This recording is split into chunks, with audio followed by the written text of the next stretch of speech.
Di sini kita akan membahas terkait jenis-jenis dari token unlock. Kita sebelumnya mudah menjelaskan ya, apa itu token unlock dan mengapa harus ada token unlock. Nah, di sini kita akan jelaskan bahwa ada beberapa jenis token unlock. Pertama itu adalah linear vesting, ya. Kedua adalah scheduled unlock, ketiga cliff vesting, dan terakhir itu adalah airdrop unlock. Pertama ada linear vesting, ya, sesuai namanya ya, linear. Jadi token akan di-unlock dalam waktu tertentu yang pasti, ya, dengan jumlah yang pasti juga. Jadi ini memiliki beberapa fungsi ya, terutama memberikan stabilitas dan juga prediktabilitas ya. Oke, tanggal sekian akan ada unlock sebanyak ini. Tanggal sekian lagi ya juga akan ada unlock sebanyak ini lagi. Jadi ini jauh lebih prediktif ya. Ini adalah contoh grafik ya dari linear vesting. Dari day zero ya projectnya dibuat, kalau udah ada yang namanya linear vesting, ini terus ya di unlock dalam jumlah tertentu di tanggal-tanggal tertentu. Nah ini kita bisa lihat ya, semakin lama memang yang di unlock ini semakin banyak dengan model linear vesting ini. Nah dalam konteks token unlock, ya, linear vesting ini tergolong atau termasuk ya, dalam bullish. Nah mengapa linear vesting ini tergolong bullish ya, karena pertama ini udah predictable ya. Kita akan tahu bahwa tanggal segini akan unlock segini banyak. Dan dua, kita tahu ya di awal-awal para tim ini mereka akan kokoh ya membangun proyeknya. Karena sesuai dengan linear vesting ya bentuknya, semakin naik ke atas, semakin lama proyeknya itu semakin besar yang di unlock. Harapannya ya di awal mereka bertanggung jawab untuk membesarkan. Dan nanti ketika proyek valuasinya udah besar, ya semakin banyak juga yang di-unlock, itu tidak ada yang namanya market impact ya, atau price impact yang tidak terlalu gede. Nah selanjutnya ada scheduled unlock, di mana token ini di-unlock ya dalam waktu-waktu tertentu, ya biasanya sesuai dengan program dan jadwal-jadwal tertentu, di mana para investor, developer, dan juga stakeholder yang lain bisa memperoleh token. Ya. Dan di sini ini tergolong dalam bearish. Nah kenapa kok ini tergolong ke dalam bearish? Karena ketika ada scheduled unlock ya, tanpa adanya suatu program tertentu ya, event tertentu atau fitur-fitur baru yang ditambahkan ke dalam protokolnya, itu mereka ya para stakeholder ini sudah berekspektasi akan ada nih ya, barang saya yang datang tanggal sekian, sekian banyak. Sehingga apa yang mereka lakukan, ya mereka akan berlomba-lomba ya untuk melakukan yang namanya penjualan.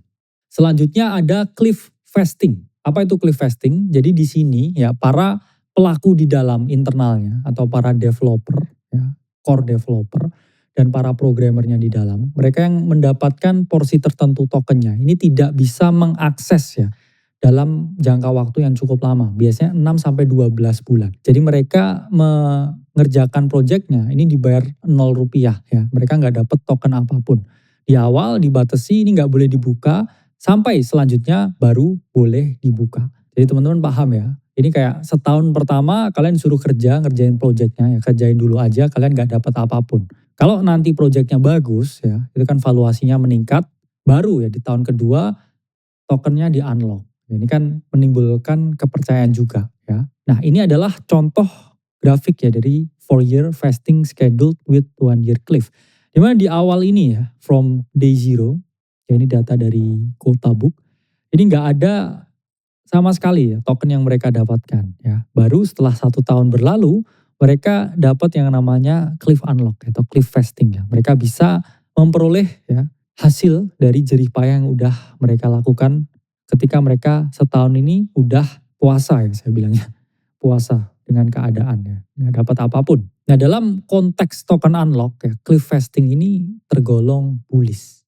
Kenapa kok bullish? Biasanya mereka kan udah puasa ya, cukup lama, oke? Terus mereka akhirnya bisa berbuka puasa nih ya. Apa yang mereka lakukan ketika mereka udah bisa berbuka puasa? Ya mereka ingin berbuka dengan yang manis ya, berbuka dengan yang oke. Sehingga mereka biasanya ya mendekati cliff unlock ini membuat suatu program tertentu ya, fitur tertentu. Memperbaiki ya interface-nya atau membuat event-event, melakukan partnership. Ya, membuat aplikasi dan lain sebagainya. Supaya apa?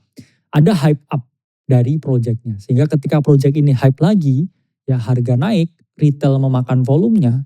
Jadi para developer yang udah setahun puasa ini, ya Ketika mereka udah dapat nih ya jatahnya, ya mereka akhirnya di situ bisa jualan. Jadi mereka nggak mau jual murah, mereka maunya jual mahal.